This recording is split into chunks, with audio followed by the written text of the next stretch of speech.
Rico Elmore, thank you very much for joining us. Thank you. Rico, could you start by telling us why you were there at the Trump event at the Butler Showgrounds? This is the office of the President of the United States of America. Whenever they call and they want you to speak at a rally, whatever your political affiliation is, you go.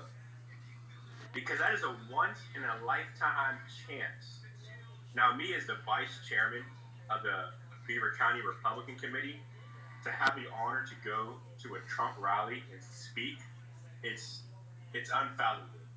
You were seated very close to the front where President Trump was going to speak. What was the atmosphere like before he came on? When I was in the area of the VIP section and Trump was coming on stage, everyone was cheering. Everyone was so excited. Kids were clapping. Adults were clapping. I think there were probably dogs barking. Like, it was so lively. It was almost like a concert venue. And whenever he came to speak, everyone got quiet and they listened to what he was saying.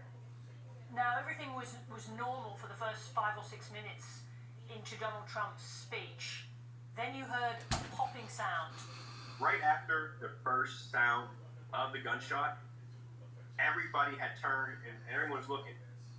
The president had brushed his ear and he was hit.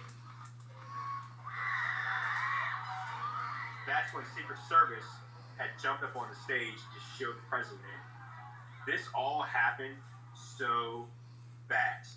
There wasn't 10 minutes or a minute, 60 seconds. It was 3 seconds of just every thought process in your mind was happening. What did you hear from the people immediately around you? If you ever watched a scary movie and those blood-curdling screams, that's what you heard. And what did you do next? Adrenaline kicked in, and that's when I turned around and I heard the lady call for a medic, and I grabbed my water bottle, I took my tie off, and I ran and jumped over the barrier. When I arrived on the bleachers and went to the victim, I was able to get a towel from one of the ladies that was there, and I held the towel against the victim's head, and another gentleman, I believe it was a doctor, tried to provide CPR. And once I turned him over, because my hand was on his head, I could see, in fact, that he was deceased, and I say this in respect to the family, because it is a trying time, and my heart and condolences go out to them. And I seen that he was gone. So medical team had arrived, and they carried him out. We put a towel over his head, and we carried him out of the venue. Everyone was going hysterical. Everyone was confused. They didn't know what was going on. Everyone was they were panicking. I felt like it was my job to calm people down. As I was doing this, I'm yelling at people, please, everyone get down, get down, get down. People, I'm pointing to people, sit down, and I just jumped up and the action said, all right, you guys, let's go, clear this out the way, let's move the barrier here. We're clearing that whole area out. There were kids who were just staring because they were in shock and awe about what happened, what's going on, that I had to pick kids up and carry them down the steps.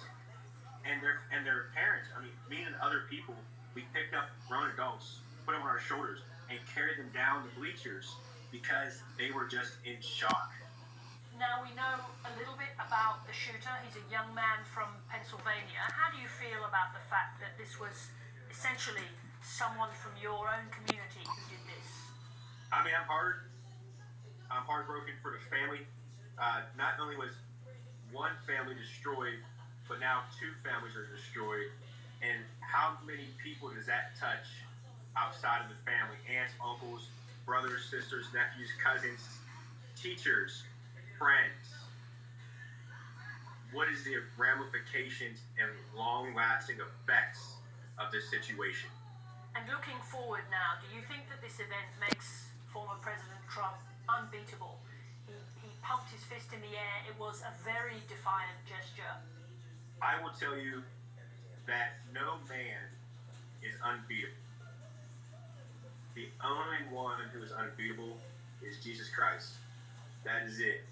Rico Elmore, you've been through a terrible experience. Thank you very much indeed for taking the time and the trouble to speak to us about it. Thank you.